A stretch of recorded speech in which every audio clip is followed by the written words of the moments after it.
Hi guys, this is Hirosaki. This story is all about what if Naruto prevented the Fourth Shinobi War.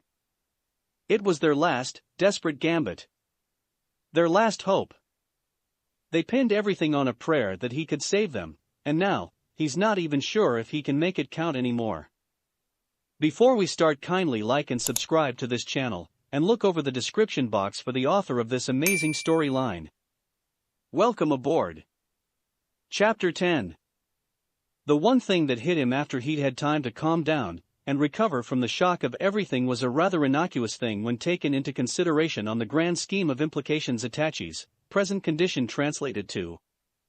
It could have been the fact that this meant any number of his friends could now be different genders. It could have been the fact that now, some people might not even be born at all if, say, the person's mother turned out to be a man and the father stayed a man. No amount of time-bending BS could ever recreate the genetic mix that had created them. It could even have been the fact that the Itachi he had known, or anyone he had known, might have some fundamental differences that were absolutely beyond his control. If their genders could be switched around at the drop of a hat, why not their personalities? Their outlook?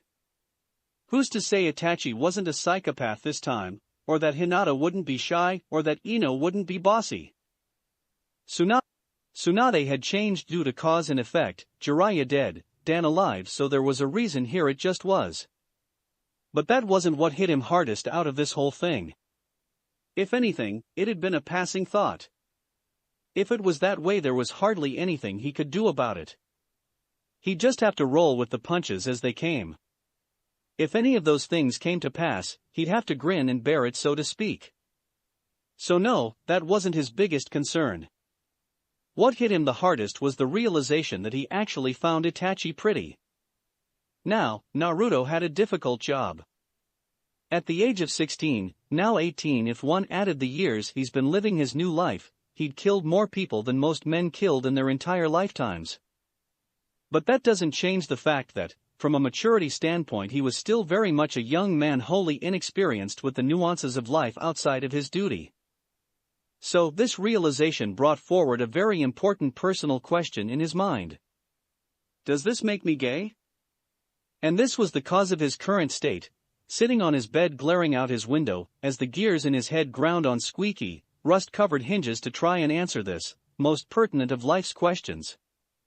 He was so focused on his thoughts on this he actually jumped when he felt a tap against his shoulder. Turning around, he was surprised to find his team standing in his living room. "Ha! What are you guys doing here?" He blinked owlishly. "It's 1 o'clock. You're over 3 hours late," Orochimaru drawled. "Care to explain? It's daytime?" Naruto blinked, and it almost looked like he'd just come to the realization that it was, in fact, daytime.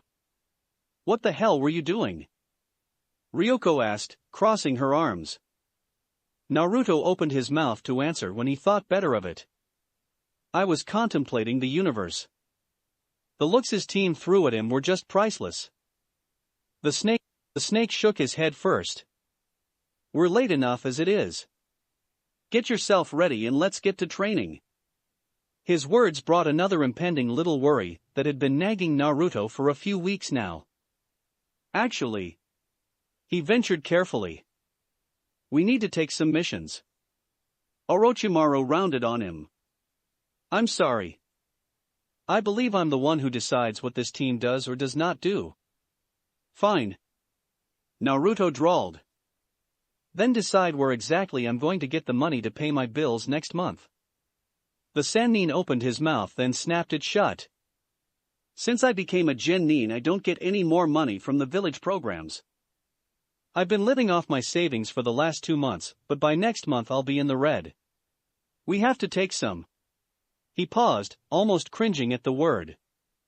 "Deranks in order for me to get some money." "We are not taking Deranks," Orochimaru hissed, and the snake actually looked dangerous, like the Orochimaru he'd been expecting for months now. Kyofu's eyes glimmered with adoration for her new sensei. "We're not." He shook his head. If there was one person that hated D-rank assignments more than Orochimaru, that person had yet to be found. "How much do you need?" Well, with the rent it's dash. Never mind. He dismissed with a shake of his head. I'll dump 60,000 into your account by week's end. Naruto's eyes bulged out of his sockets. C60 dash. Shit, we need money too. Ryoko snapped, gesturing to herself, and the shocked Kyofu. Toss some this way, old man. The pale Sennin rubbed a migraine forming between his eyes. You want to run that by me again? Sarutobi blinked, curious. He did what? The Uchiha princess shrugged. If I had to liken it to anything, I would describe it as being caught in a flashback. He acted without even thinking, didn't seem to register anything, and he made a motion that, as an attack would have been a killing blow. What you're describing is an extreme case of post-traumatic stress we normally see in long-time veterans, not fresh genin. You assign me to him because of how someone managed to alter or fabricate memories. Who's to say that this wasn't one of those fabrications? It might very well be so. But the fact is, none of us can prove that, and Inoichi has never been able to mind walk him after that event. What you're asking for is extreme enough. Without proof, there is no justification for taking him off the genin roster and putting him under observation. Especially when the one person that could do this efficiently, Inoichi, has already said that this case is the exception to the norm. I know what I saw. I would have been able to react in time to save myself had he been armed, but imagine if this would grip him with one of his fellow genin? It came completely without warning, no trigger that I could tell. He could very much kill one of, or both. Sarutobi shook his head. I understand the concern, and I'm inclined to believe you. But again, you have no evidence but your suspicion. I'll inform Orochimaru and emphasize his need to observe Naruto more closely. If he finds anything amiss, then we have more grounds to act, but for now I have no real grounds to remove him as a genin. She nodded. I understand. She stood bowing respectfully. I'll keep my eyes on him for a while longer with your permission.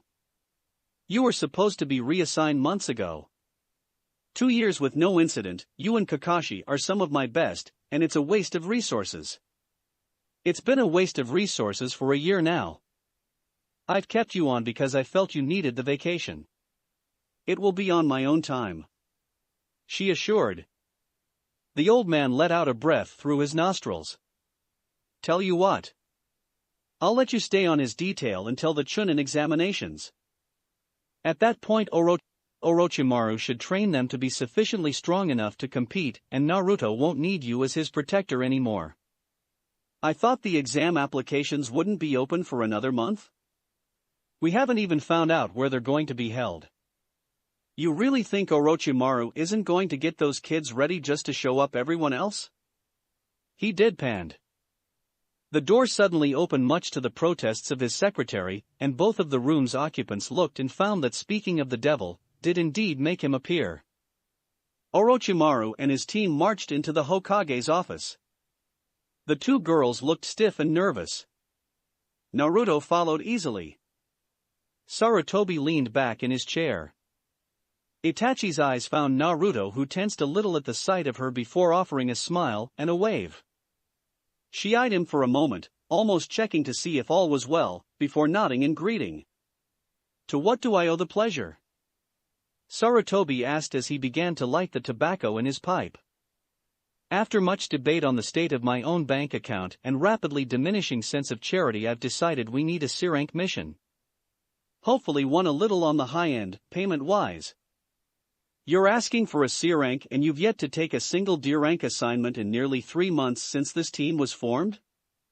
Partially formed, we only acquired our latest member less than a day ago.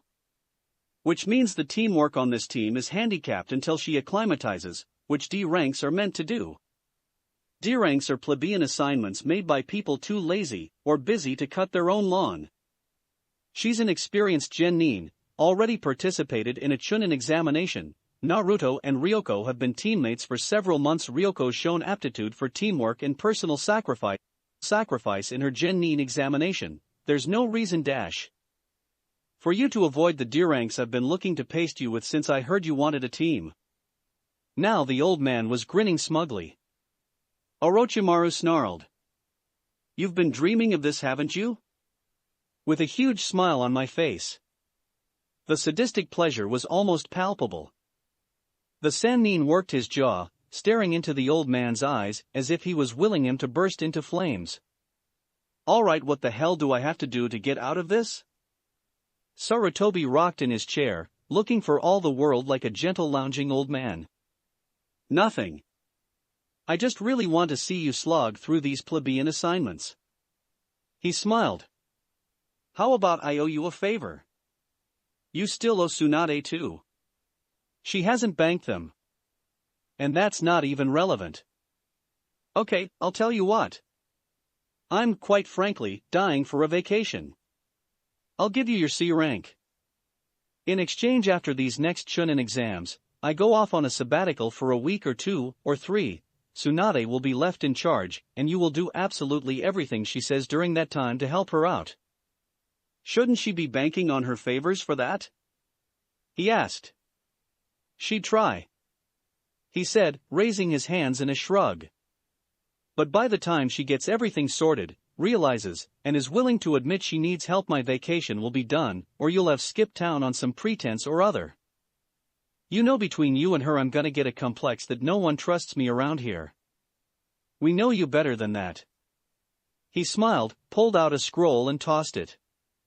Orochimaru eyed it and felt his lips curl in distaste. Sarutobi chuckled. Yes. I recall what wonders it does to your skin, my boy. Tired face. A few days later they were standing on a sand dune.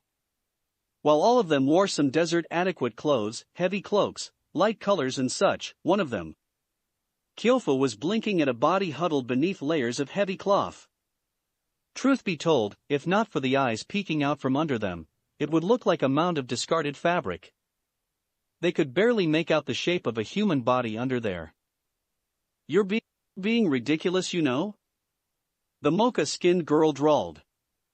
Orochimaru ignored her and kept walking. Kyofu heard her teammates muttering behind her and looked to see Naruto and Ryoko's faces twisted with malicious glee. She didn't know the whole story and didn't really want to. Something about their Genin test that the two were still looking to get payback for. Evidently, the fact that Orochimaru loathed the Suna desert because of the sun, and the sand and the heat was going to be used at some point during this mission to help get said payback.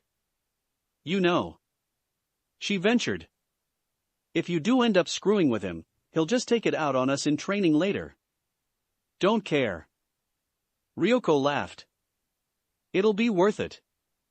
Naruto agreed. Personally, she wasn't going anywhere near this with a 10-foot pole. All right. The mound of cloth spoke up later that night, as they camped by one of the way stations that led into Suna. Several merchants circled the lake like a bizarre lineup. Suna didn't have a system of roads, of course, sand was too unstable a foundation. So, they made do with way stations and supply depots in the desert oases that provided for travelers heading in and out of the village nearly for free. Since said travelers were usually caravanners, tradesmen, or most importantly clients, the visitors mostly ended up reimbursing the village at least double the food and supplies consumed on average. The three Genin turned their eyes towards their robed sensei. All Genin teams, he began, hold a basic makeup in general. One Genin who is strongest in taijutsu, close-range combat. One who is strongest in ninjutsu, long-range combat, and one who is strongest in genjutsu, a support role. It generally has to be that way. You're too young and too unskilled to be considered adequate at more than a single field, generally. I refuse to let that be the case on this team. What do you mean? Kyofu asked, taking a bite of some of the cooked meat Orochimaru had bought from the suppliers. Ryoko and Naruto have been training their physical aptitude and taijutsu styles these last few months. You haven't since I recruited you recently. They're both a decade in taijutsu, enough to face any other Genin at least. Yeah, you could talk about us like we're not sitting right here. Ryoko muttered. The Sannin pressed on, ignoring her. None of you will be learning the genjutsu arts yet. Out of all fields it is the most difficult to master, despite being arguably the most powerful. I will only teach you insofar as to detect and dispel it. The bulk of your training for the next 2 months will be ninjutsu starting tomorrow. Yes. Sweet. The silver-haired girl shouted, startling a few nearby. Naruto held the barest hint of a smile. Sit. He demanded, pulling out slips of paper from the many folds of cloth. He held them out and the kids could see his hand was covered in a thick glove. How the man wasn't suffocating and there was anyone's guess. Naruto, though, recognized them immediately. Element tags. In order to diversify your arsenal of available techniques. The Sannin drawled. I will teach each of your elemental manipulation. Hopefully you'll each have 3 distinct affinities. What's all that mean? Ryoko asked. I heard of it. Kyofu took one. Elemental manipulation is pretty advanced though, isn't it? You're my soldiers. The snake drawled again. You're a reflection of me. As such I expect more of you. You'll learn this, or nothing at all. Now, each one of you take a slip and channel chakra into it once I tell you. They reached into his hand and took one of the small squares of paper. Everyone has an elemental affinity or 2, if they're lucky. Elemental affinities are oftentimes inherited. Depending on whose genes are stronger, you're likely to have that parent's affinity. Or that of your grandparents in rare occasions. Sometimes, both your mother and your father's genes are balanced well enough to have both affinities. Though this is a rare case and mainly happens in bloodlines, since some bloodlines require an absolutely perfect balance of elements to form a third, something impossible without the adequate genetic makeup. Kyofu, let's see you first. The mocha-skinned girl nodded, and with a burst of chakra, the paper began to crumble to bits of dust from one tip, and the other began to smoke and burn. 2. Earth and fire, a powerful combination with practice. Ryoko? The younger female of the team looked excited as she stared at the slip of paper that split cleanly in half. A wind element. It's rare in Konoha. It is the most offense-oriented of the 5 elements. The girl was beaming. Naruto.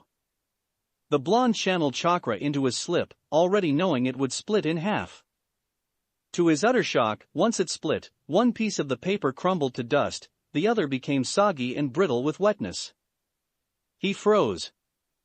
Orochimaru actually pulled off the hood of his robes, leaned forward, and yanked his hand towards him.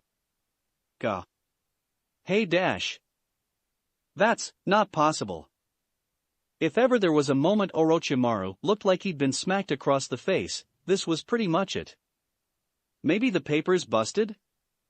Ryoko ventured, leaning over Naruto's hand as well, now forming a miniature huddle with her sensei. The Sannin looked at her before reaching into his pack. He ripped off a piece of a paper scroll and, on the spot, made another makeshift seal note. Do it again. He demanded. Naruto took the thing and repeated the action without much fuss. Truth be told, he was curious too. Just like before, a split down the middle with one half crumbling to dust and the last becoming soggy. Well, gee, aren't you special? Ryoko muttered. So. What does this mean, sensei? Kyofu questioned. Naruto looked up in askance as well, all eyes turning to him. Orochimaru stayed quiet for a long moment. I haven't the faintest idea. It may have been the very first time he ever admitted such. A day or so later, they were within Sunagakir's walls, and as they marched towards the tower, Naruto's eyes were looking everywhere. His wandering gaze was noticed by Orochimaru, but he looked little different than his 2 teammates who were avidly taking in the sights, so he paid it no nevermind. Unfortunately, Naruto didn't really see much of anything or anyone of interest before they arrived and were made to wait. And wait. And wait. Ugh. This is boring. Ryoko hissed out for the 10th time. Practice your meditation. Orochimaru drawled as an answer. Oh, come on. Naruto joined, once more deciding to try and get the snake to budge. It's not like you need us here to deliver the reports. You can do that yourself. I could, he admitted. But your suffering brings me joy. It was more disturbing how toneless he made that sound rather than the actual words. How about you at least let us go out and practice the basics of element manipulation? Ryoko ventured. It would be more productive than just sitting here and complaining, sensei. Kyofu piped up. The gold eyes looked out from under the hood as if he was wondering if they actually thought him to be that stupid. I'm giving you 1/2 of an hour. Go out, take a look around and return within that time. If you do not, I will find you. Once that happens you will not sleep tonight. I will force you to march all day tomorrow carrying thrice the weight you carried today. Am I making myself clear? Despite the rebuke, the three genin nodded. With Kyofu taking the extra step of setting her watch on a timer. Go then. He waved them away. It was a monumental display of quiet restraint that kept Naruto walking with his team, as opposed to rushing across the village, scouring every nook and cranny for Gaara, Temari, or Kankuro. He wanted to look for them. To see that they were okay, but there were just so many things that he could change that might change them. He didn't want that. He wanted them as close to the friends he had as he could get. And his friends hadn't met him when they were 6 or 7. He could change them, and who's to say that change would be for the better? No. Better to stay away. They might be hurting now with the way Gaara couldn't control his sand, or killed people, but he could help him later just like he helped him before, and their friendship could build off of the same foundation it had originally that had made it so strong. Staying away was for the best. As fragile as his knowledge of the future was with all the changes that were already evident just as a fallout to coming back in the first place, he had to believe that some things could be predicted. Otherwise, what real chance did he have of stopping Toby now than he had before? In the future where he had Kurama's help? He had to believe, at least a little bit, that some things would hold true. Hey, hurry up, short stuff. He looked up. Ryoko and Kyofu had pulled ahead of him. Yeah. He sighed miserably. Yeah, I'm calm. Something bothering you, Naruto-san? Nah. He smiled as he caught up. Just thinking about some stuff back home I gotta get to. Need any help? She asked. Nah. He thought of something. Hey, you guys wanna get something to eat? He was about to blurt out that he knew of a great sushi bar Temari had shown him when he bit his tongue at the last minute. As long as it's quick. Ryoko agreed. I'd rather not find out if the old man was dead set on that time limit. What's up with that anyway? Suna's our ally, so why's he so paranoid? Don't you remember that Suna fought against us during the war? Tsunade-sama's reputation as a medic was born from her ability to counter Suna's poisons. Especially those of Chiyo-san, their greatest puppet master at the time. Kyofu answered easily. Oh yeah. The younger girl said, thinking. Guess that would entitle him to hold a bit of a grudge. Tired face. That night they stayed within the village walls in adjoining rooms. The genin had the room beside their sensei to sleep in, but for the time being they were all in Orochimaru's room, all three practicing their elemental manipulation before going off to sleep as the sannin read from another scroll, this one he'd picked up from Suna's library. Kyofu was trying to burn a piece of paper between her hands, rubbing them together to help with the heat. It was supposed to help according to the snake. Ryoko and Naruto were struggling to split leaves. Actually, Ryoko was struggling. Naruto was holding back to not make her feel bad. Being the only one of the team with a single element, to see him master it with such supreme ease to boot would have made him feel like crap if the shoe was on the other foot. So, he was holding back a bit for now. He'd make sure to get it down privately. He could do it, but his control was a little off. The cut wasn't quite as clean as he could once make it. Still, the three elements thing had thrown him for a loop, to say the least. Orochimaru had vowed to look into it the second they were back in the village, and would be informing the Hokage along with the rest of the team. Naruto wasn't sure what would be the fallout of this, apparently huge, thing. But the next few months would prove to be very interesting to say the least. It was 3 days later that Orochimaru found himself sitting in Sarutobi's office, his Jinnin standing behind him. Come again? The Sandaime pushed his reading glasses up the bridge of his nose before deciding against it, and pulling them off to look at the four. Naruto has 3 chakra affinities. The Sannin drawled. Did I stutter? The old man glared. If this is another of your jokes, It's not. He interrupted before gesturing to the boy behind him. See for yourself. The god of Shinobi looked as though he couldn't decide whether to take him up on his offer for the elation of it actually being true, or fear of the disappointment, followed shortly by irritation, if it turned out to just be some elaborate joke. Then he pushed back his chair. Come here, Naruto-chan. I'm not for the blonde hissed as he marched forward, ignoring the snickering of his teammates. Sarutobi didn't answer, rummaging through his desk before finally giving up and drawing the seal himself on a loose piece of paper. A whole sheet, to make sure there were no mistakes. He handed it to the blonde leaning back in his chair. Now, do what you did with Orochimaru. Naruto gripped the page in one hand and channeled chakra into it. It split, soaked and crumbled. Sarutobi looked about ready to have a coronary. Would this be a bad time to mention that I've decided to nominate my team for the upcoming Chunin exams to be held in Iwagakure? The serpent drawled, and this time, the old man choked on the tobacco smoke as 3 children swiveled their heads around to look at the snake in some surprise. One though crossed their minds. IWA? Chapter 11. No. The man said, pacing the room. No. Yes. You mentioned that. The other said in a lazy drawl, smirking as he watched the elder pace the room like a caged animal, looking for all the world like he wanted to hit him for being so glib. Are you crazy? Or is it your personal job in life to assure I suffer a migraine every day? There were few times the famed god of Shinobi could ever have been said to have lost his temper or raised his voice, but right now his voice was barely an octave below shouting.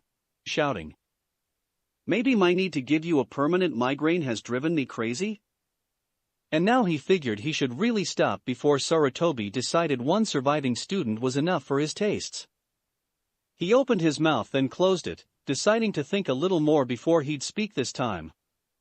What exactly is your objection? He figured he could get Sarutobi to line up the proverbial ducks for him to shoot down. But perhaps he should have chosen his words a bit better if the look of murder the old man was throwing him could be taken as an indication.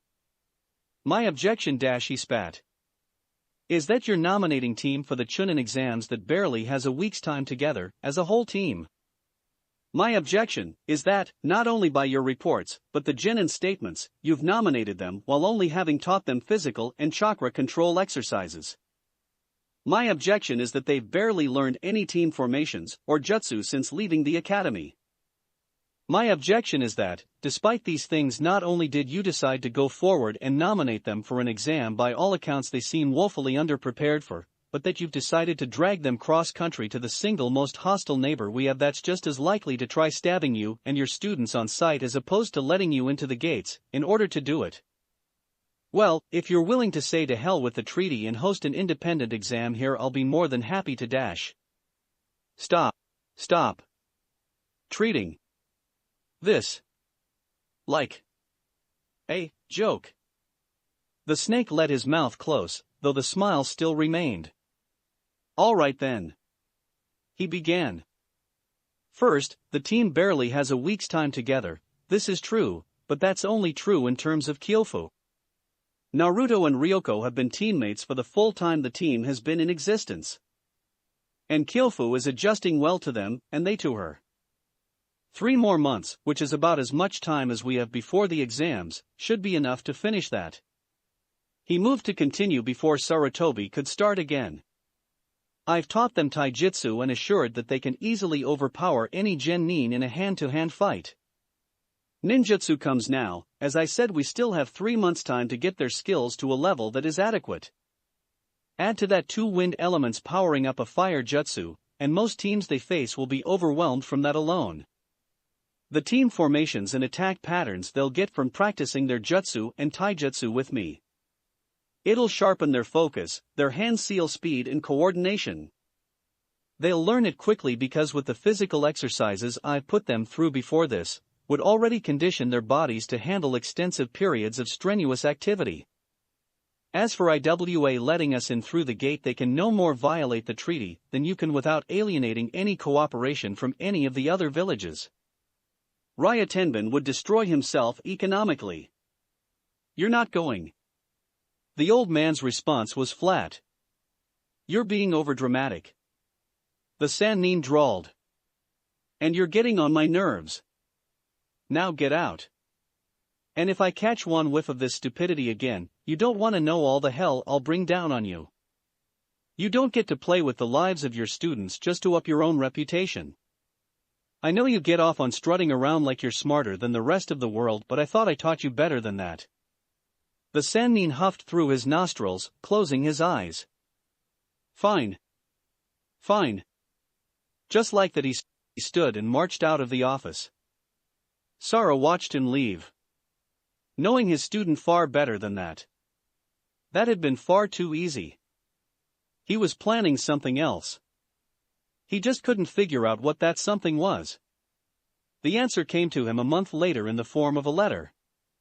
It hit him like a brick. It was a letter from the daimyo of Hai no Kuni. One that expressed his own personal excitement at the news that Orochimaru had not only taken a team, but was nominating them for the exams in IWA.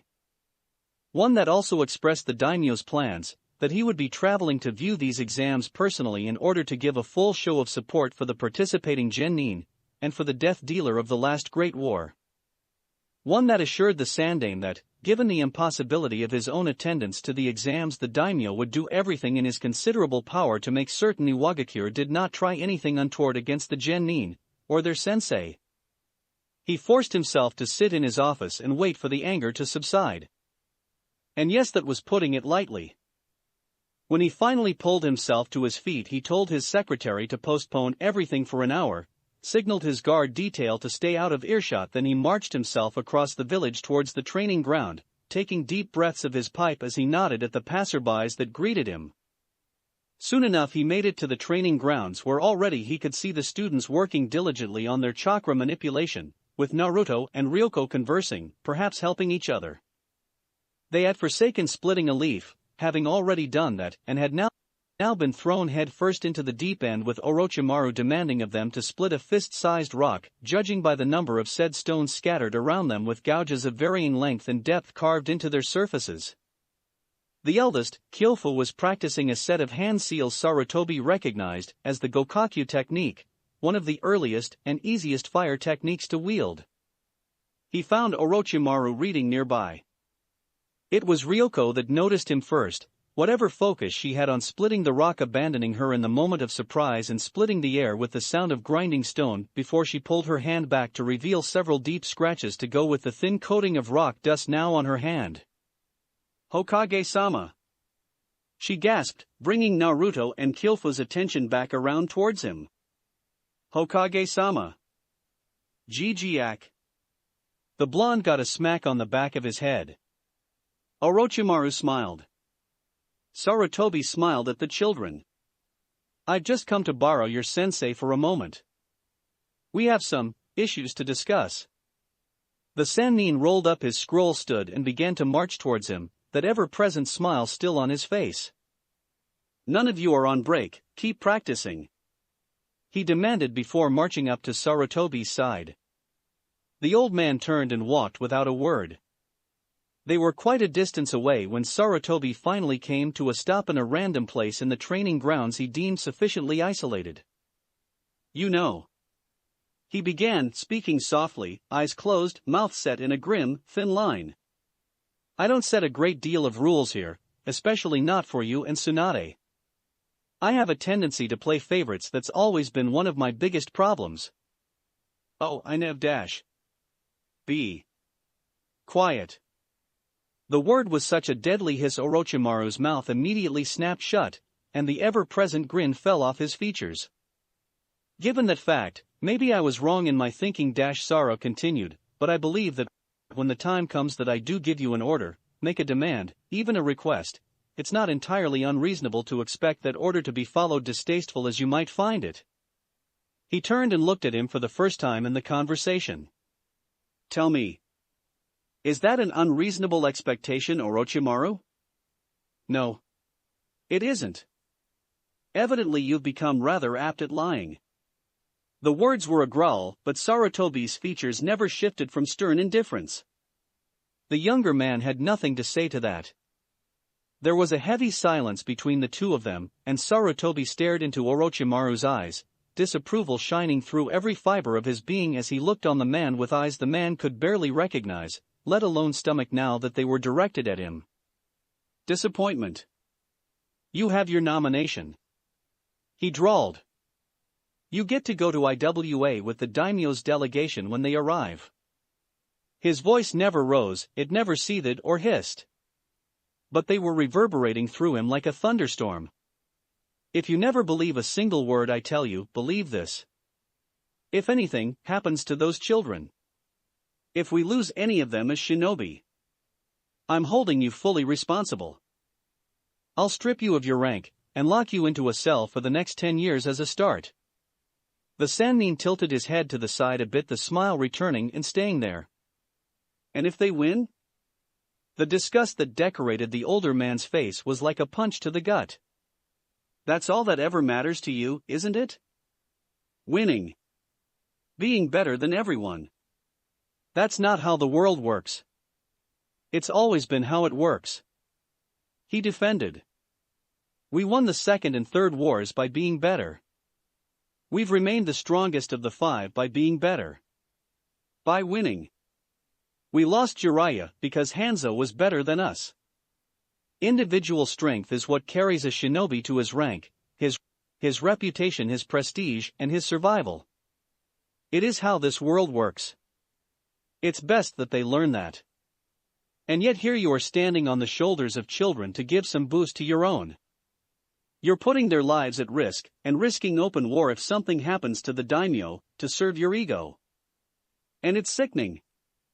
The last word was said with palpable fury. Sickening or not? He shrugged. We're going. The old man squared his shoulders, lips pursed. For my part, one hope you find it worth it. You don't have to develop some complex about people not trusting you. Because I'll tell you flatly that I don't trust you anymore. You've lost that privilege. The serpent blinked. Let me not waste any more of your precious time. You have 3 genin to get ready for an exam after all. To a passerby, those words were not laced with venom. To Orochimaru, they were dripping with it. Then he turned and began marching away, back towards his office. You know now that we're practicing jutsu that are meant to be used as a team to overwhelm the opposition, we're going to have to start practicing some team formations. Kyofu said, gathering some of the Ichiraka noodles on her sticks. Doesn't that need practice, opponents? Ryoko asked as she noisily slurped down her own mouthful. MBRGHBS Naruto nodded, stuffing his face.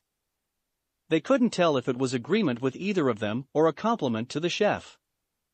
Sensei can make solid clones, she said. We'll have to rope him into it somehow. Maybe he can summon some of those snakes for practice too. The mocha-skinned girl smiled. It was no secret by now that one thing she was interested in the most was learning the summoning jutsu. It wasn't even the snakes she was particularly interested in. She was just fascinated with the fanciful stories that had wandered in her youth about the Yondaime and the Sannin charging into fierce battles on their legendary summoned beasts Manda, Katsuyu, and Gamabunta. MBHR again. Naruto nodded. Hey, know what else we should do? Weapons. I heard Sensei's a master swordsman or something. He supposedly got this really strong sword. We should get him to teach us. We only have a few months though. Kyofu warned. That's not nearly enough time to learn kenjutsu enough to make a difference in the exams. I guess. Still should get him to teach us though. You haven't even mastered the elemental manipulation yet. Naruto reminded. She whirled and smacked him upside the head. Oh, so now we're articulate. And you're not much better, princess. Naruto smiled, rubbing the spot. It's true though. We have to get that down before anything. He corrected her assumption that he was at her level in that regard but stopped himself. Yes, and if Naruto-san, and I could have access to 2 affinities by the time the exams roll around, we'll have a much greater chance at winning with combination attacks, and a more diverse array of tactics. Kyofu chimed in. Yeah, you got 3 to learn. Ryoko scratched at her chin, smirking. Better get on that weird gift of nature. The blonde laughed nervously. That had hit a little too close to home. He'd thought long and hard about that little revelation during the Suna mission. More than that, he went and did some research, or tried to. Books were never his strong suit. But ultimately, he came to a conclusion. There was no natural way this could happen to anyone. So that just left some unnatural theories. 2 of which, Kurama and his jump, could be easily ruled out. Kurama hadn't gifted him with any chakra elements back in the original timeline, not even when they were friends, and even if this Kurama for whatever reason chose to do so, or could, he was gone by the time the Naruto here was only 4 years old, a time period where, as a Jinchuriki, his coils were still adapting/contorting themselves as they grew with him to hold the demon. He didn't think it was likely that amongst all that chaos Kurama had managed to mutate him further with 2 extra affinities. As for him jumping back in time causing it, only his consciousness, or his soul, survived the journey. There was nothing physical that translated to this reality, so chakra and chakra affinities shouldn't have been a factor from the life he jumped from onto this one, or vice versa. So, there was only one thing he could really think of. And it was the seal he'd stuck on his leg while he was still in the academy. The one that was like an 4 drip of nature chakra into his system. Out of the 5 elements, what were the 3 most abundant in nature? Wind, earth and water. Nature chakra went into his system carrying those elements, then dispersed. And it's been doing that during the last stages of his chakra coil development, for quite some time now. So, he'd unwittingly mutated himself. At least that was his thinking. He could almost hear Sakura's disapproving tone hovering behind him at his carelessness. When Orochimaru opened the door to his apartment, he couldn't stop himself from rolling his eyes, a snarl curling up his lip. Don't you have someone to dissect and call it nurturing? Tsunade's stirring of her tea faltered for a moment before resuming. What crawled up your ass today? She questioned. She didn't know then? Nothing. He hissed. It's just been a long day. He stepped into his apartment, beginning to remove the kunai and shuriken pouches, and setting them into their proper place. Does it have something to do with Sensei going to see you? He sucked in a deep breath through his nostrils. Are you playing coy to drag this out, Haim? That's not your style. Well, truth be told, she took another sip of her tea. I'm not sure what happened. 1 minute I'm in my office, next thing I know someone's telling me Sensei marched out looking like he wanted a new snake skin wallet. He looked at her. Come on. She shrugged. You know how this works. Whenever me or Jiraiya got into a fight with Sensei, one of the Umbu on Sensei's detail would come to the 2 of us not involved in the fight to help, or whenever we were fighting each other someone would go to Sensei. The Umbu do a lot more than keep pointy things from getting too close. They also look out for his emotional health if they can. The serpent sighed, finishing removing all said pointy objects from his person and arraying them on the table. I may have stepped on a toe or 2 today. I can imagine that's an understatement. Yes, well, what's done is done, might as well go and see it through now. He shrugged.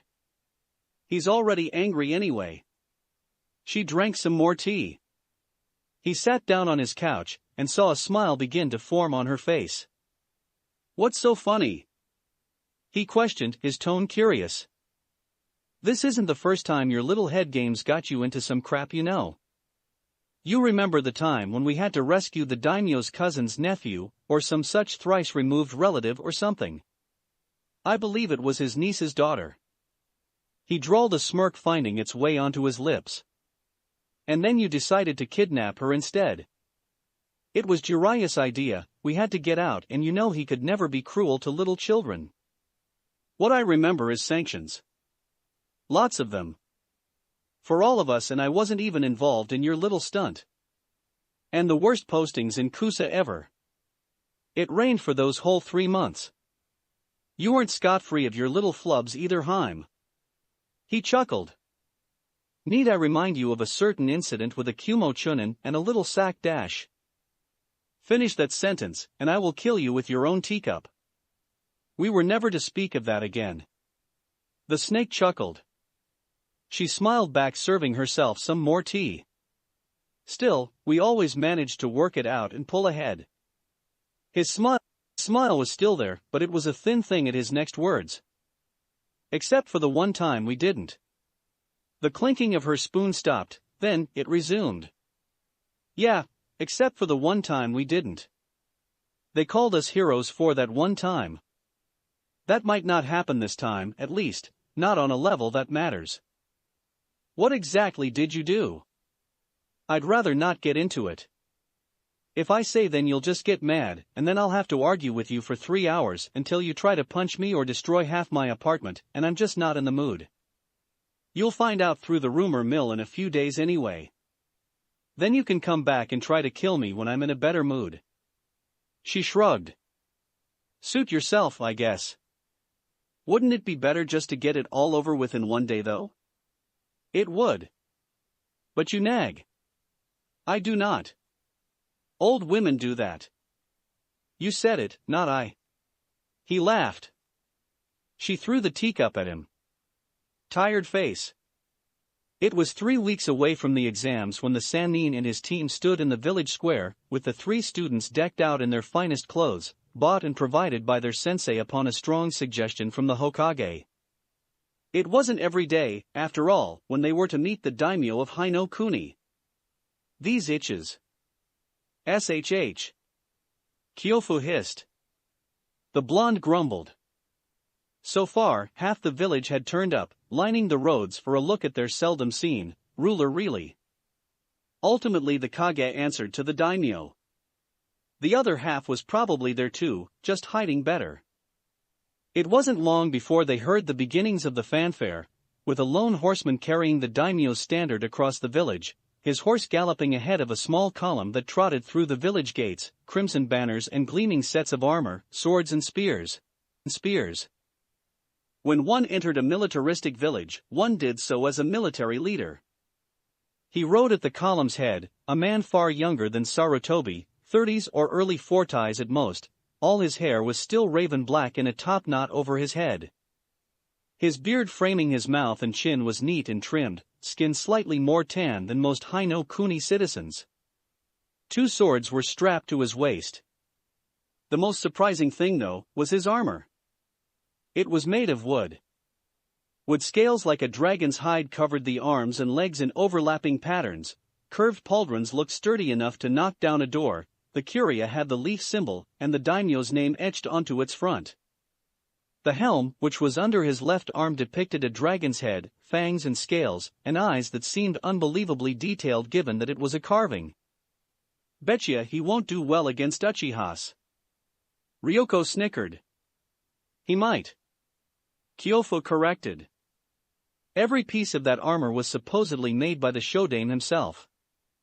And the swords he has were forged by Madara-sama as well. Bet that costs a pretty penny.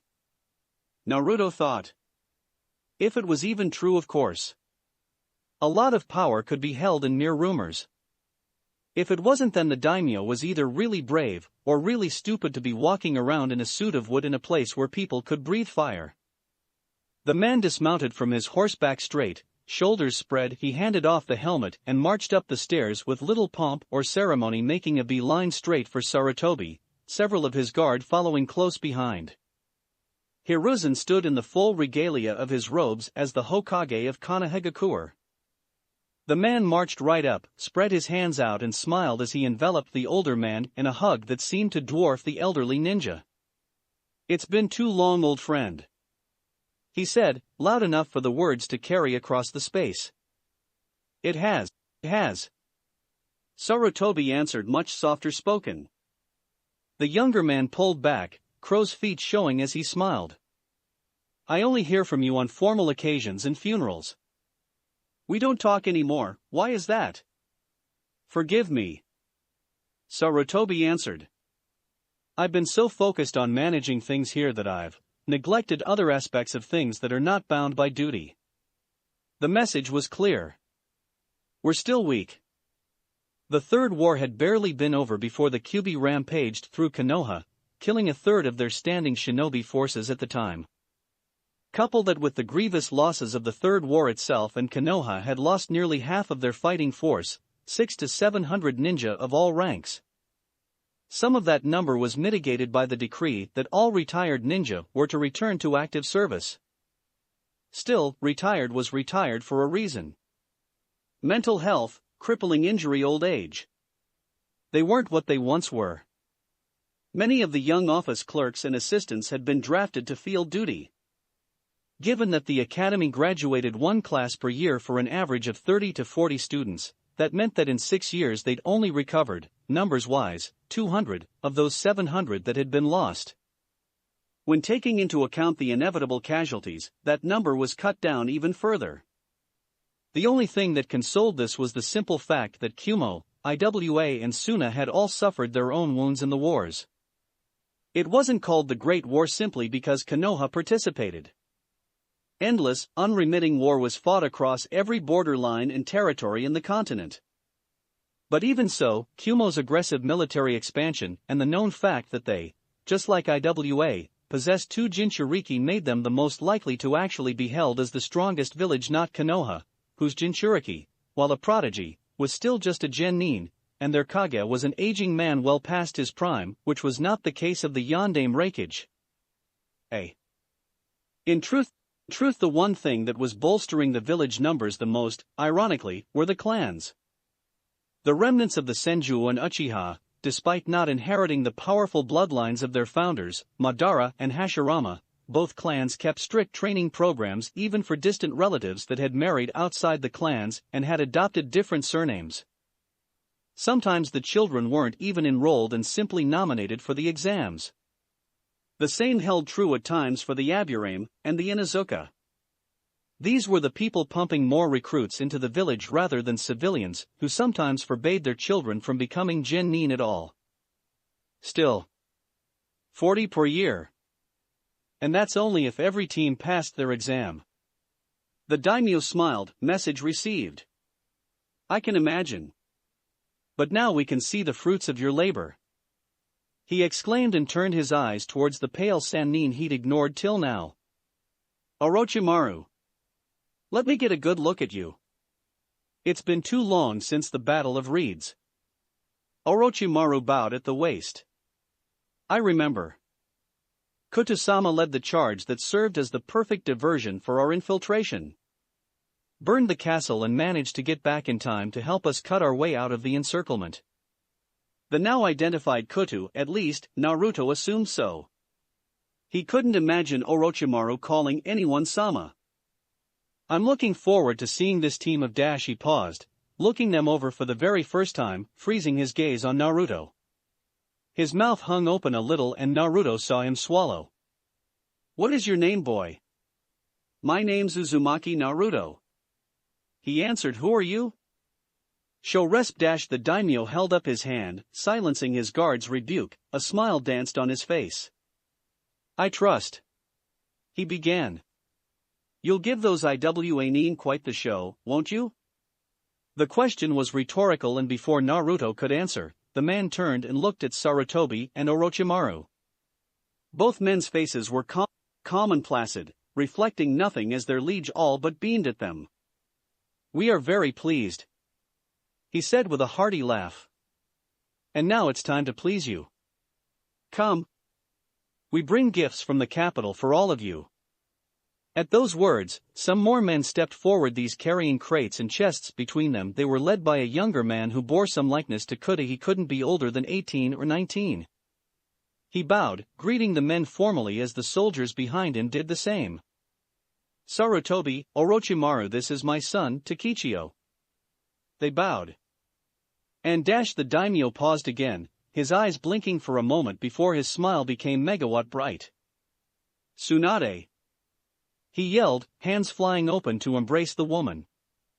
Tsunade for her part masked the rather permanent scowl she'd been wearing for the last few days, or weeks really, ever since she'd discovered just why Sara was pissed at Orochi. Now she was pissed too, but Orochimaru did a stand-up job of avoiding her for nearly a month, ducking into hidey holes and safe houses he had scattered throughout the territory. He could have just faced her and fought like they usually did, but he was enjoying the fact that, eluding her, just pissed her off more. Today her scowl had been no different, and she wasn't at her sensei's side for the sole reason that Sarutobi feared she might try something incredibly embarrassing given her temper and Orochimaru's willingness to goad said temper. You'd never know from the smile and the hug she returned. She seemed genuinely happy to see the daimyo, and he was definitely happy to see her. Kutu. No one missed the lack of Sama at the end of that. Been too long. Now why are you hiding all the way back here? He asked, pulling away and looking at her. Got here late. She smoothly lied. Some idiot banged his head, and I had to patch it up. You know how it goes.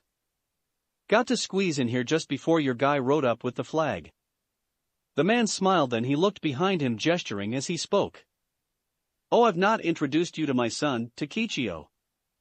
The younger male stepped forward with a pleasant smile, bowing in respect. Respect. Tsunade bowed back. Never met a prince before. Nor I, a work of art, miss.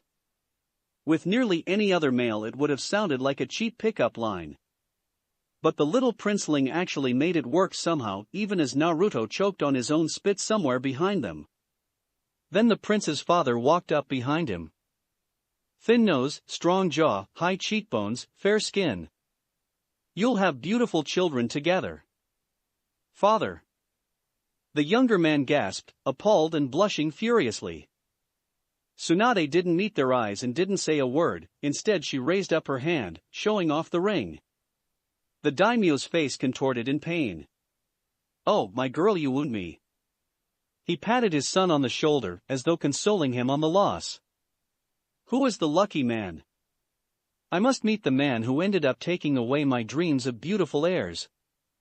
You're a shameless flirt, you know that?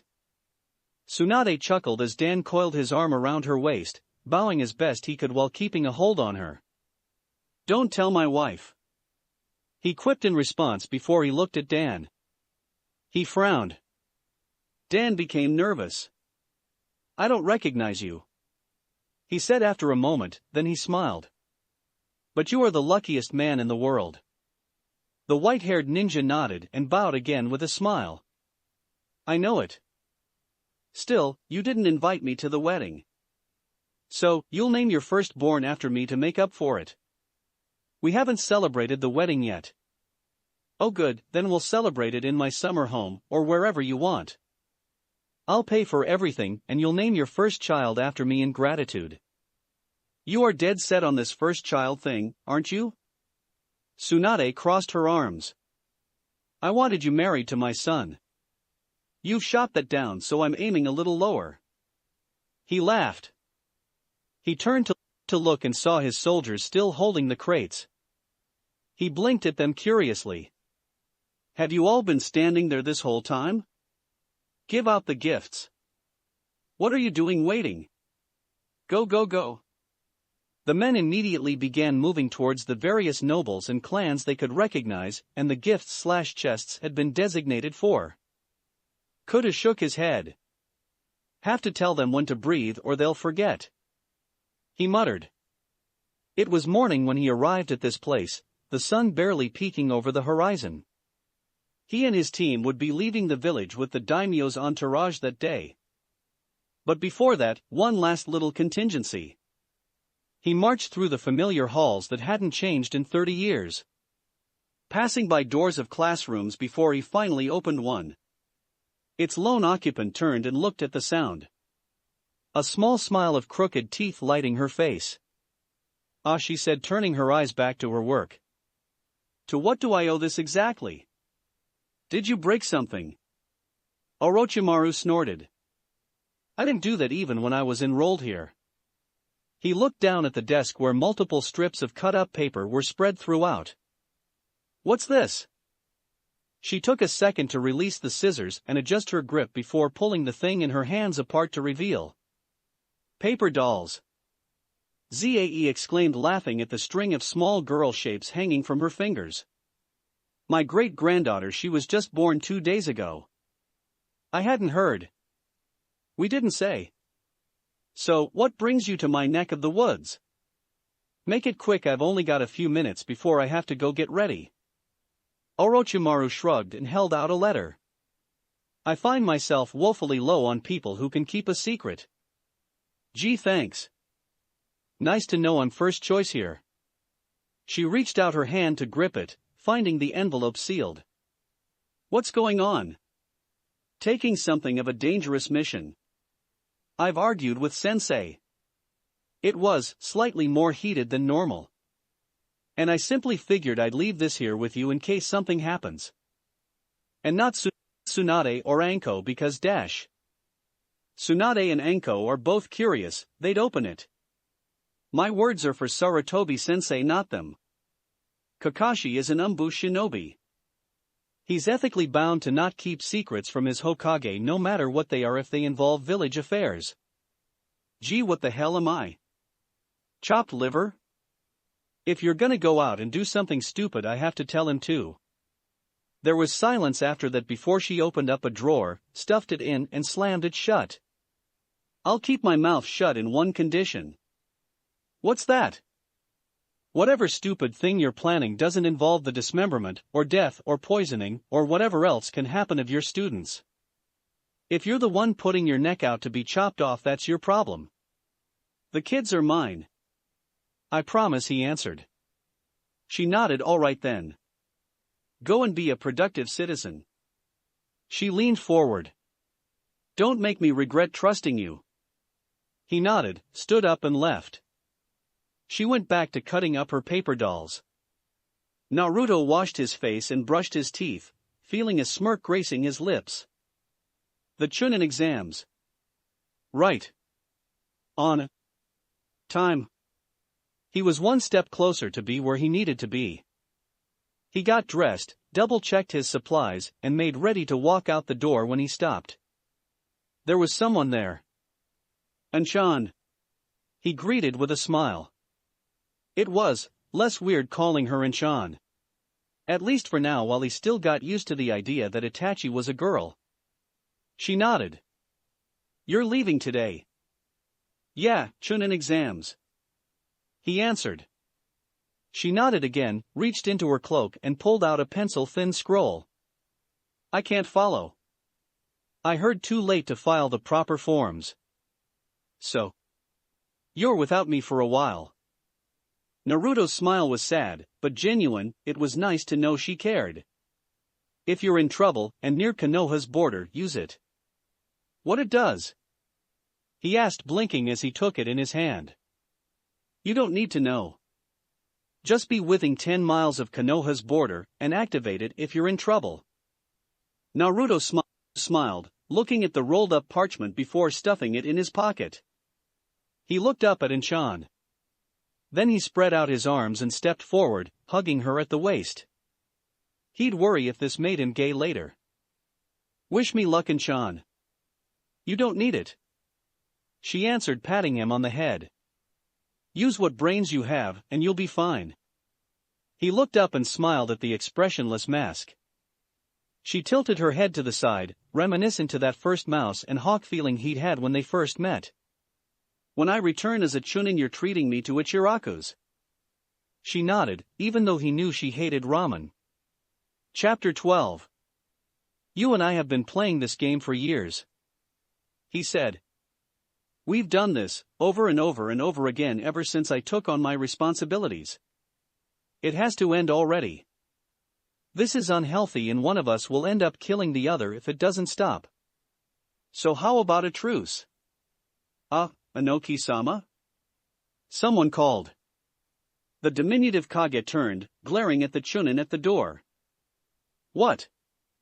The young man blinked. Who are you talking to? And why are you standing on your desk? The Kage looked down at his feet standing on polished mahogany. Directly across from him was a stack of paperwork that, even with him standing at the same level, was still taller than him. He narrowed his eyes menacingly at it. He reached up, picked up a chunk of it, and plopped it down on the desk, leaving the main stack at just below his chin. Nodding to himself in satisfaction, he turned back to the Chunin. Never mind that, he dismissed. What you got for me? The man fully opened the door, revealing more paperwork in a cart. Chunin application forms, border entry requests, and a few other dash. The Tsuchikage slapped his forehead, dragging his hand down his face as he droned him out. He turned to glare at the stacks he already ha.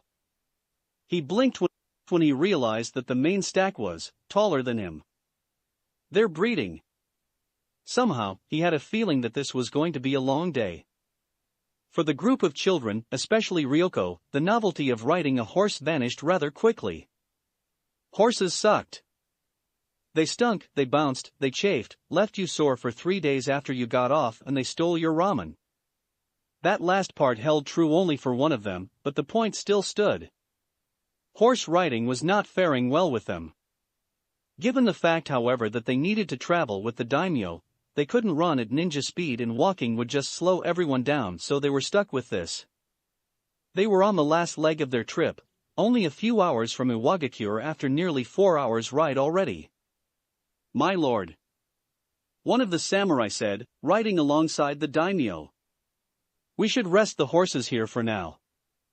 We've ridden them hard today. How long do you think? The man asked, patting his beast affectionately. Until noon at least. The samurai responded. All right then. He seemed ready to dismount when a ghostly pale rider marched up beside him. That wouldn't be wise, Orochimaru commented. We're already here, every second we delay is a second longer for word to reach Inoki, or more likely the Umbu and Chunin patrols that can converge around our position for a swift attack. We should get through this as quick as possible to reach the neutrality of an official Chunin exam invitation. The daimyo considered. All right then. He looked at the samurai. It's noon now. Let's keep moving. The man blinked, evidently not getting the joke. It's not noon, Myler dash. I am Kotu. When I say it's noon, it's noon. Now let's move. The horses trotted forward. The teenagers groaned miserably. I'm never getting on another horse again. Kyofu growled. I'm never leaving the village again. Ryoko offered. I'm going to eat them. Naruto promised. Chop them up, put them in ramen, and eat them. The two girls tossed him a look. Evidently Naruto could get violent if you stole his ramen. They rode through the woodlands. Where Konoha's forest was dense with oaks and other such trees, the colder climates of Iwagakure's mountains in the north were thick with prickly pine trees whose heavy scent was like a heady mist in the air. They're here already. Orochimaru hissed towards the daimyo, and Naruto's ears twitched. 2 horses behind. Turning his eyes towards the trees, he searched, finding nothing but the rustling of leaves in the wind to indicate a shinobi. He spread out his nature-enhanced senses, feeling the chakra signatures around him. His teammates first, Orochi's stronger presence second, the strongest here. In the trees though, he found 6 others. Very close. He trailed his eyes straight upwards. He still couldn't see anything. Jounin then. Jounin or Umbu. They rode on through the day, and more ninja, all in various states of fatigue or lack thereof, gathered around the column as it progressed, all staying out of sight, though some less experienced members slipped and let themselves be seen by him. The men could actually feel the pounding of their horses' hearts and their winded breaths against their shins by the time the walls of the village came into view. By that time Naruto could count 22 at their backs. And 100 more in front. "Come on. Hurry up," she demanded, pulling on his arm to help him get a grip, and then running to the other side to help haul up the leg he was trying to hook up over the edge. "We're cutting class, Kuro-chan." The boy huffed and puffed, struggling to climb over the edge of the roof that was connected to the walls. "Come on. What would you rather do? Sit and listen to Mabuki-sensei talking about Shodame, or see what's coming this way that has everyone in such a fuss? We'll get in trouble." Akatsuchi grunted, finally pulling himself up and over the edge. "Not if you hurry up." "Come on." "No. Get out." "I refuse." "Sir, you can't refuse. You're the Tsuchikage," was the secretary's droll response, carting in yet another load of forms. "This is slavery." "It isn't, sir. You get paid.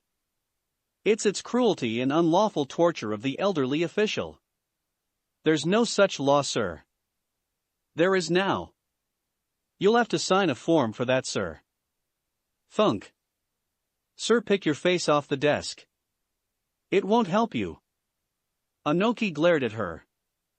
His secretary was a professional. Non-shinobi wore simple but proper dresses for her post, no nonsense, always on time, responsible and constantly on top of everything. Especially him. He hated her. He would have fired her, but then he had the feeling his staff would just find someone worse. That's what they'd done for the last 74. They just got tougher and tougher and tougher and tougher. But those had all been ninja. He could always, ultimately order them to do something else. His staff had wised up. This was a goddamn civilian, who was paid almost as much as his umbu captain. Where the hell said money was coming from he had no idea. Otherwise, he would have probably frozen the funds pending a full, lengthy and thorough investigation. So, she was always on his case. He couldn't even sneak out. That's right. Somehow a 30-something, chubby civilian woman that stood at 5'0" was able to stop a Kage from sneaking out. How this worked he'd stopped trying to figure out 2 years ago. The door opened. "Tsuchikage-sama." He almost blanched before he realized the young man had no papers on him. "Yes, what help do you need?" he asked, almost eagerly. The Chunin opened his mouth to speak, but paused as a strange whisper caressed his ear. "Save me." He looked around oddly before he remembered what he was here for. "Yes, sir." At the gates dash. "Yees?" The pudge-nosed man nodded.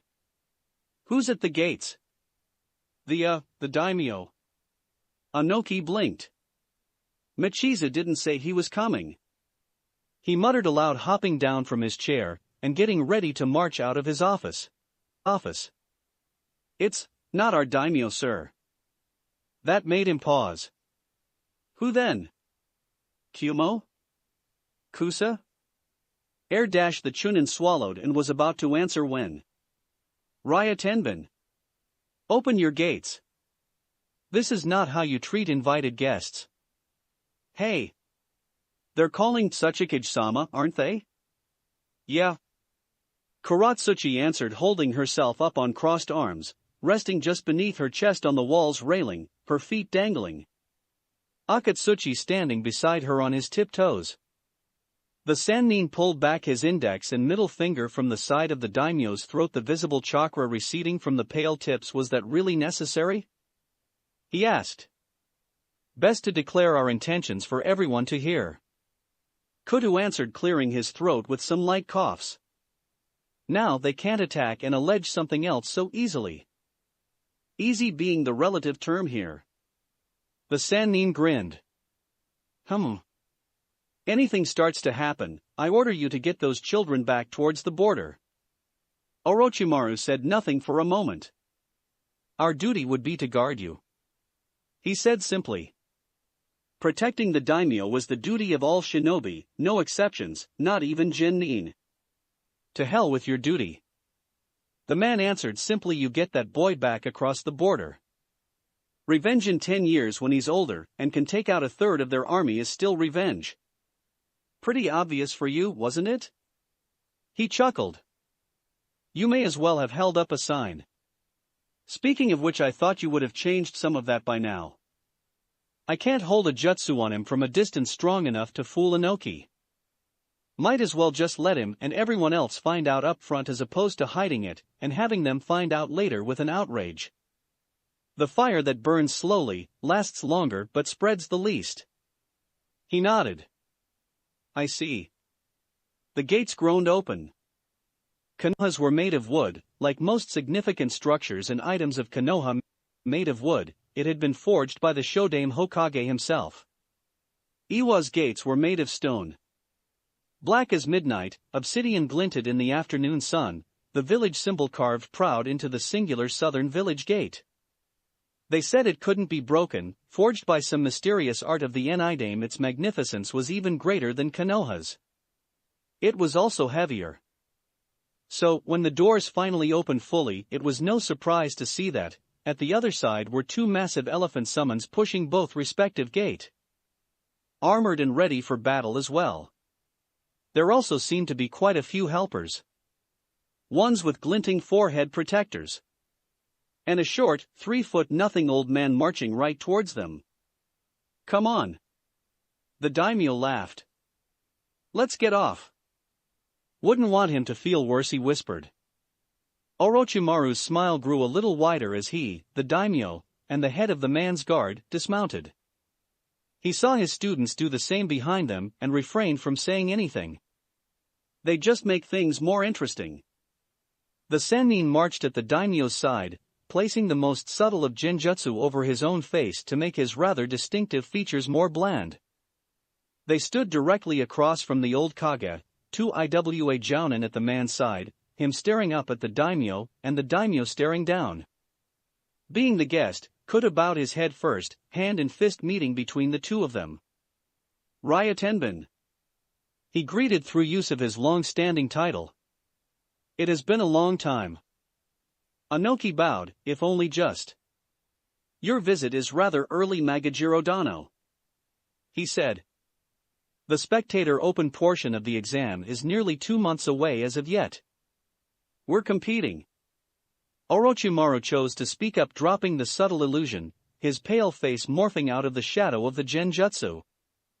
The jounin flinched, Inoki's face grew severe, hard as chiseled stone. You.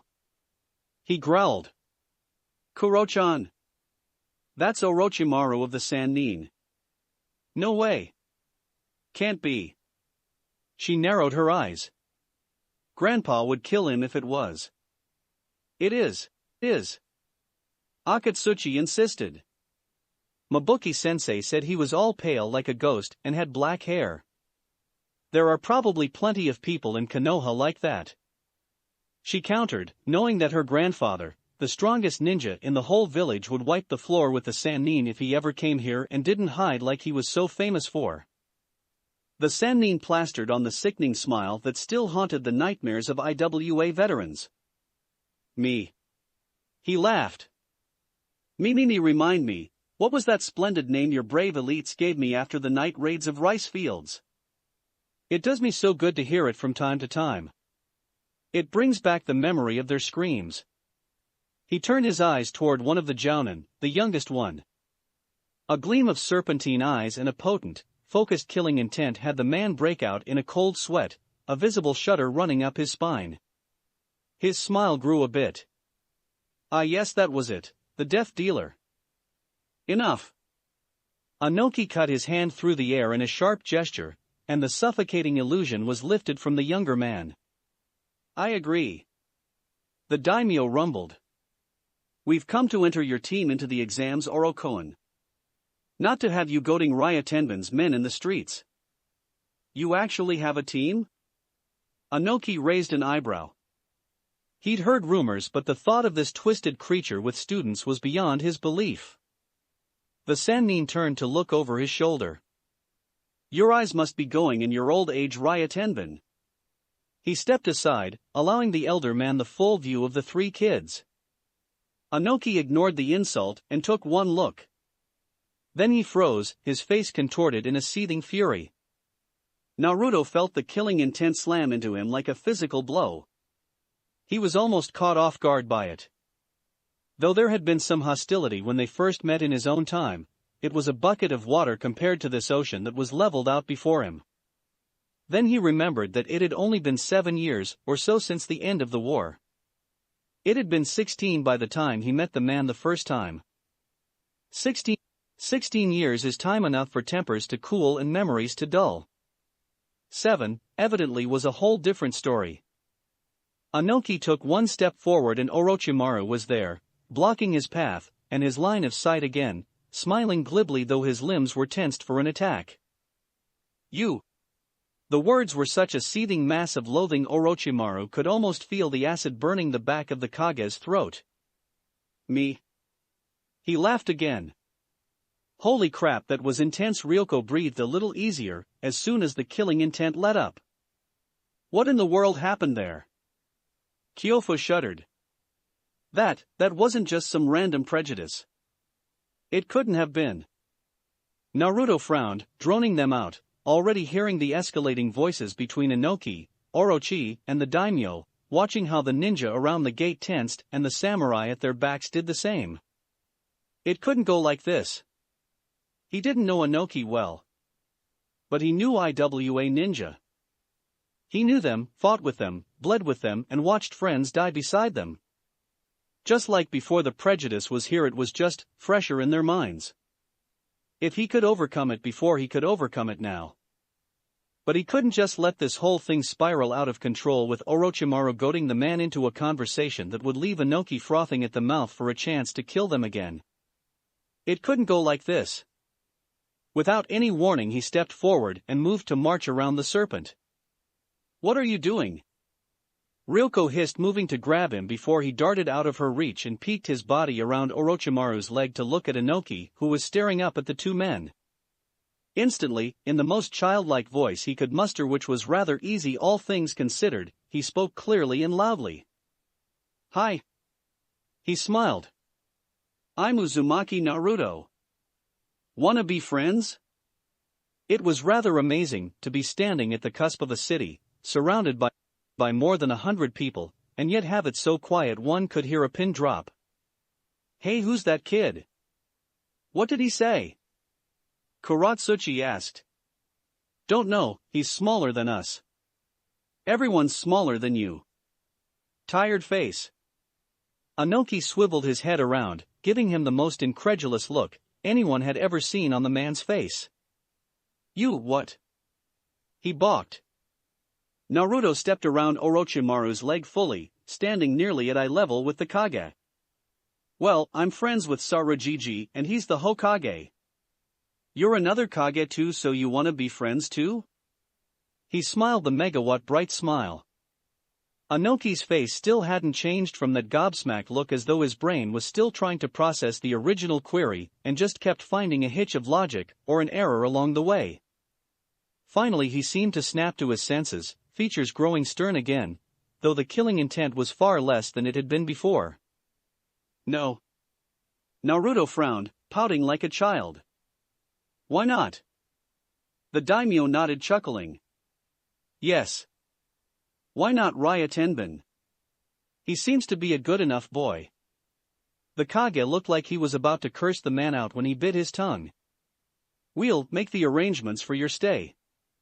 Give us 1 hour. Then he turned and marched away. Orochimaru watched the small man leave before drawing his gaze down towards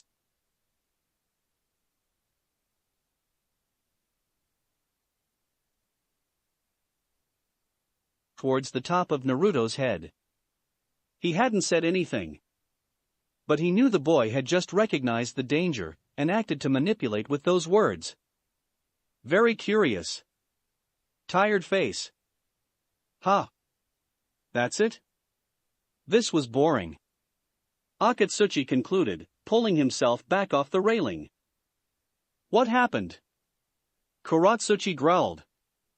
I didn't hear a thing. Come on. The bigger student insisted, plucking her off the railing. Sensei's gonna come out and find us. No, she's not, she's just gonna dash. Ahem. Both children paused, turning slowly to see the stern glare of their sensei. It was all Kuro-chan's idea. It was not. She bellowed. Down below, marching through the gates, Inoki spoke softly to his two aides. Call back Han and Rashi. He whispered to one, who nodded before gesturing towards the other. Get them set up in the fourth manse. That's right beside the tower, sir. He said, somewhat alarmed. We reserve that for when Michizu-sama arrives. If they're staying here for a month, I want to know how many times they breathe. Get them set up in the fourth manse. Michizu-sama will understand the inconvenience should he arrive for the spectator portion of the exams. The aide nodded. By the time they themselves were riding through the gates a few minutes later, Kuta could be heard speaking to the pale Sannin as well. If he was truly looking for an excuse, that little stunt you pulled could have been it. He said. It's best they feel they should keep their eyes on me as opposed to others who will draw their attention. The Sannin responded. The man grunted, shifting in his saddle. Just remember you're not invincible, or alone. And our show of force here is merely that. A show. If Inoki's pushed far enough, he can take our heads. So don't antagonize too much. He ordered. The Sannin nodded, smirking. I'll refrain from commenting on his height then. Ha! It was already approaching night by the time there was an opportunity for him to speak with enough privacy. When Naruto was marching back to his room a little later than the rest of his team, and the daimyo and his guards were still settling into theirs with the greater luggage load. What was that back there, Naruto? The blonde stiffened in surprise, and Orochimaru saw how he remained tense, on guard. The boy never did trust him. One couldn't stay in a constant state of tension for months on end, but whenever he singled him out like he was doing now, this thing would come back. Just like he was when he woke up in the hospital 2 years ago, looking at him as though for all intents and purposes he was getting ready to tear the boy's face off. What was what? He asked, turning around to look at him. Don't play dumb. He said, the normal smirking visage was nowhere to be found. Inoki. At the gates. You knew full well what you were doing. I wasn't doing anything. Just asked him if he wanted to be my friend. Naruto glared, as if daring him to keep pushing this. The serpent's gaze bore right into him. Inoki leveled enough killing intent on you specifically to have thrown a veteran ninja unconscious. Your teammates felt the fear rise in their stomachs, you didn't. Yeah, well, why did he do that anyway? What made him get so angry at me? Naruto feigned his ignorance of the circumstances, hoping to throw the serpent off the conversation. Orochimaru was having none of it though. As much as he'd changed with the incident that altered his memories 2 years ago, he'd still known the boy since he was an infant. More than that, you weren't surprised, nor did you take a moment to collect yourself. After a man demonstrates that he actively desires your death, you proceeded to defuse an escalating situation by distracting Akage with a question no one in their right mind would ask at the time. Maybe I'm just not in my right mind. He laughed. What is going on? Nothing is going on. The blonde hissed. You're just being paranoid. He tilted his head. Very well, keep your secrets. But this conversation isn't over. The genin glared, turning around and marching towards his room before closing the door. Orochimaru was left feeling like something of a hypocrite at being irritated at his students lying. It was nearly a week later when the 3 Konoha genin stood within the building where the Chunin exams were to begin. The building wasn't at all impressive. It was a single-story, more a large, emptied-out warehouse than anything really. There weren't even chairs or seats. Naruto was getting the impression this was just the place every team was to meet up in order to march over to wherever the real test was going to begin. These are a lot of foreign genin teams. Kyofo breathed looking around. The warehouse was absolutely huge in terms of square feet and space, but even so, if any more teams arrived, they would be bumping shoulders with people they didn't know. Mostly IWA nins though, that kinda makes us the foreigners here. Ryoko said. This is crazy. She said. Whether she was referring to the number of people, or the fact that they were the only Konoha team with a sensei crazy or careless enough to bring them here was completely up in the air. Speaking of the snake, he'd been in something of a rush today for some reason. The last week had been spent fine-tuning chakra control and elemental manipulation. Ryoko's specifically. Her wind blade could definitely cut through virtually anything a genin would have on him, or her here, but it still couldn't cut through a significantly sized stone in a single strike like he demanded. She almost could, but to Orochimaru. Almost hitting the target means you ultimately missed the target and have only succeeded in wasting your knife. Still, Naruto, from his experience, felt his teammates were far better prepared for this exam than any of the rookie 9 had been for their first attempt so long ago. Orochimaru was.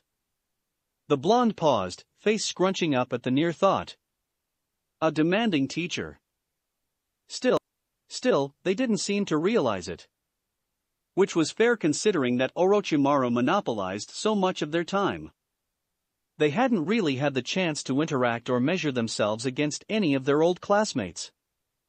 Like the guy was worried they'd embarrass him by losing, so he made sure they were ready before he went to show them off. Don't worry guys, we'll kick all their asses. Naruto nearly shouted. Don't gloat. Kyofo warned. We'll only draw needless attention. Too late for that. The blonde laughed, pointing out the sight of 4 IWA genin teams glaring daggers at them from across the room. They glared for a few more seconds before Ryoko got fed up. What are you rockheads looking at? Some of them looked ready to step forward before one genin, one who Naruto suspected he might have fought alongside during the war, held them back with some brusque words. Maybe if the blonde could picture some facial hair, he'd be able to place it. Ryoko scoffed the next word under her breath. Idiots. You're all alone, you really shouldn't make a spectacle of yourself. The team turned around blinking at the sight of a Kirigakure genin they didn't recognize. Well, 2 of them did. Naruto would remember that face anywhere, even if he didn't remember the name. Yeah, well, what's it to ya? Ryoko shrugged. We can take care of Dash. Don't be rude. Kyofo interrupted somewhat sternly. As the eldest of the team, she was sort of adopting the role of disciplinarian/peacekeeper when Orochimaru wasn't around, it seemed. She bowed. Apologies. But we didn't catch your name. Kimimaro-kun. Another voice spoke, and the face of the person that walked up behind the pale ninja was one Naruto also recognized. The name jumped to his lips this time too. Haku. The dark-haired genin turned, features scrunching up in confusion when looking down at him. Do I know you? Naruto froze for a moment, stiffening as he realized just how massive a slip-up this was, especially with the way his teammates were looking at him. No. I just heard there was a pretty dash. Wait, was Haku a guy or a girl here? After Itachi, anything was fair game. Genin from Kiri. Figured that kinda had to be you. He hoped to sweet God above Haku was a girl here, or he might just have the earth swallow him. With an earth affinity he could probably bury himself easy enough. Haku laughed. That's very sweet of you. All little Naro-chan has a crush. Ryoko teased, reaching down to pinch his cheeks as he swatted her hand aside. They grow up so fast. Kyofo laughed. Not you too, Fuchan. You're supposed to be the nice one. He whined. Ryoko stuffed him in a headlock. Oh, so I'm not nice. Does this seem nice? He shouted back, glad for the distraction the antics were providing. Haku giggled again, and the burning question of male or female was still branded in Naruto's skull. At any rate, both our teams should be going. She tapped Kimimaro on the shoulder. They're starting to do the listings to see who's present and who's not.